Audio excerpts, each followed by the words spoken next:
I'm going to try to just put a WD-40. When you lift this Bendix up, you can see the bushing underneath. Just hit it with a WD-40, and even just a little squirt of WD-40, it's already easier to spin. So I can tell it's the bushing in there is just stiff. And try to take this cover off this end and check the bushing on this end.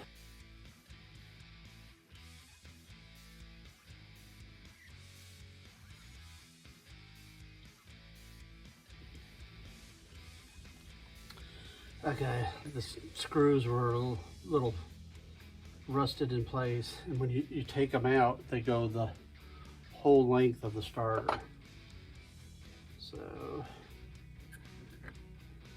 very long screws. Let's see if we can bump the cover.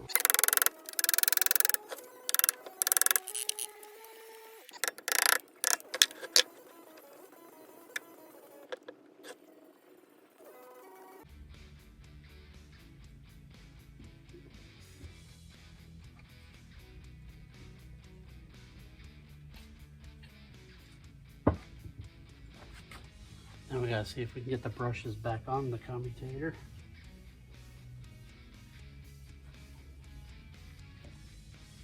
I think I'm gonna have to take this band off to get it done.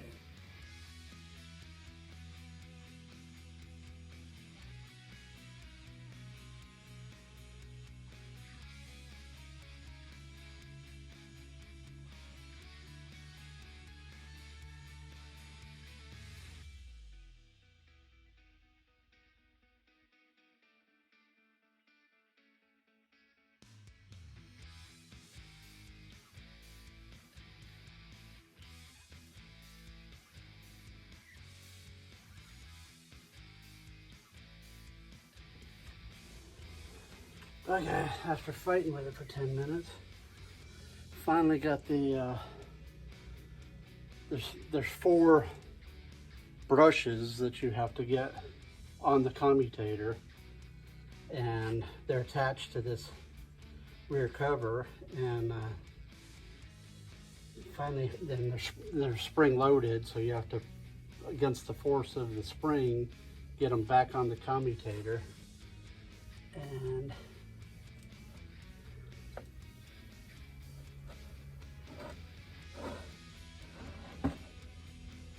what all that for is, I just wanted to get a little bit of juice in there. Okay. Let's see if we can get this back together.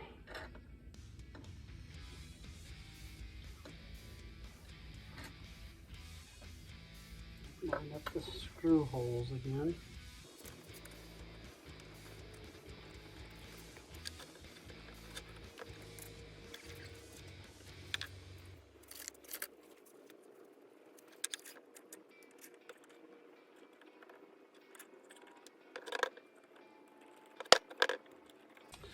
And when trying to get the screws started, this little band right here, not where the contact is, and then there's a screw on this end that attaches.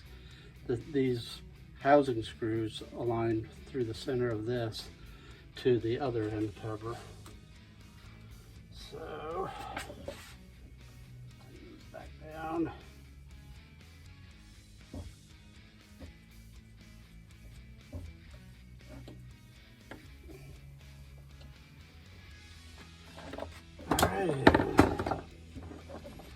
I'm going to leave the cover off for now.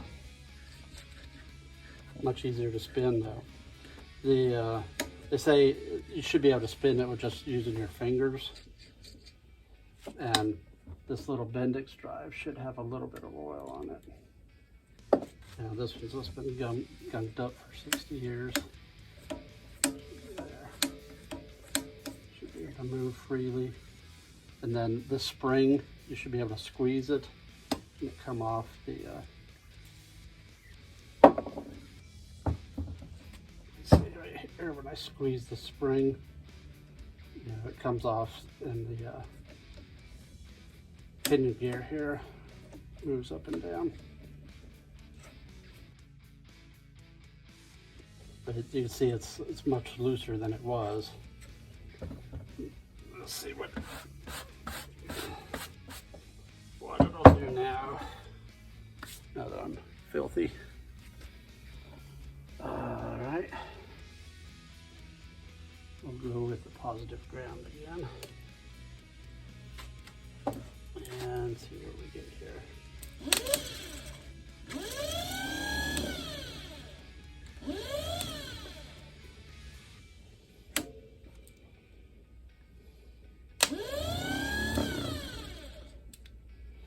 And when the pinion engages, when the engine flywheel fires, it'll spin this out so that the flywheel will start spinning faster than this motor is turning, and it'll disengage the pinion.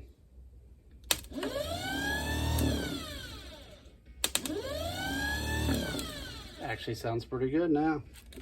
So that probably is all it needed, was a little oiling in these bushing points. And I'm thinking to you know, put the band cover back on, and I'm gonna finish cutting that screw off. And it was just, it's bent, the screw's bent up like that and was not going to come off. So I started to saw it in half, and the band was easy enough to slip off the end there. So it gave me access to the brushes and the commutator to where I could get it in there. I can actually see inside there. See if we can get it close enough. Inside there, you can see the commutators, nice and shiny, making contact with the brushes. You know, I could have went ahead and pulled the rest of it apart, but it seems to be working now. And assuming it was working 60 years ago when my dad was driving the car, and so I may clean it up a little bit, clean this one up a little bit too, and sand it down and get them both painted and ready. Probably need to get a Bendix, go ahead and put a Bendix on this one just to have a spare. And for any of the Model A's, if the starter ever goes out. You know, I got a Sport Coupe, Dad's pickup, Dad's 28 Coupe, and so it's always nice to have a spare one that, you know, we know will actually work. So there you have it. You can't always tell by what they look like that the rougher looking one actually spun, and the painted up pretty one was a little tight. And then after a little work, I've probably been working on it 30 minutes, 45 minutes. But you know, most people, if you do a simple test and you touch it and it doesn't spin, you know, you could always just take it to a electric motor repair, and they're very familiar with DC motors, so starter motors. So anyways, thanks for watching. Click the subscribe button to be notified of new videos as I release them, and click the like button, and leave comments if you like, positive comments preferably. All right, take care, everybody. Okay, for those that were curious, I went ahead and took the band off the other starter motor, and you can see inside there, it's original. You can see the commutator, just a little bit of shiny right there where I've been running it, but just a little bit in there, and it's a little stiff. So what I'll do is see if I can get a little bit of oil down in the bushing here.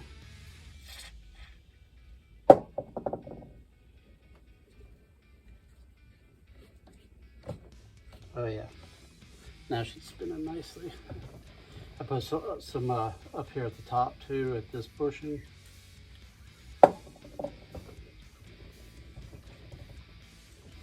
I can spin it and it actually spins a little bit.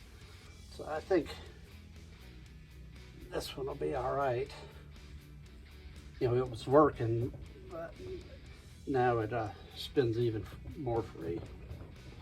So I'm gonna just let it sit with that penetrating oil on it for a little while.